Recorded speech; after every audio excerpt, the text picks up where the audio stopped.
Базарда эт, май, un, күрүч сыяктуу күнүмдүк керектелүүчү азыктардын баасы кымбаттаган. Ушул тапта Ош шаарында 5 литр суу майдын баасы орточо 850-900 сомдон сатылып жатат. Баалардагы мындай өсүү акыркы 1 ай ичинде кескин байкалган. Ага азык-түлүк саткан соодагерлер ортодогу жеткирүүчү компаниялар кымбат алып келип жатканын жөө келтиришти. 5 сом кошобуз.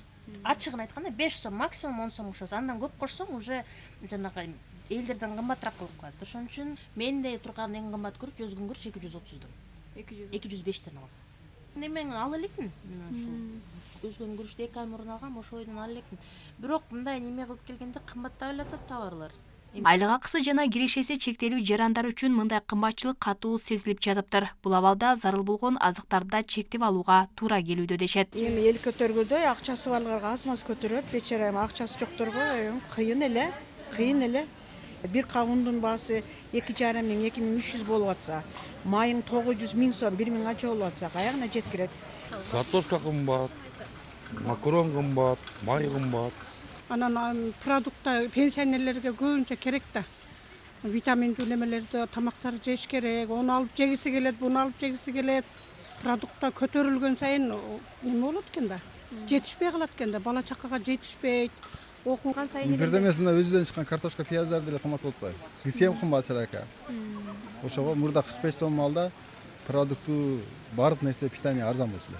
Ал арада кымбатчылыкка каршы чара көрүү маселеси парламентте да талкууланды. Тамак ашка болгон бааны кармап туруу үчүн дыйкандарга арзан пайыздагы насыяларды берип, аларды колдоо сунушу айтылды. Акыркы жылдар өзүңүздөр билгендей ушул тамчылатуу суу менен камсыз кылынган жеңилдетилген насыялар, андан тышкары агротехникага болгон жана лизинг программалары толугу менен ошол багытка багытталганда, өзүңүздөр билгендей жана кант кызылчасы менен дагы 24-жылы бизде орчундуу бир маселе болгон.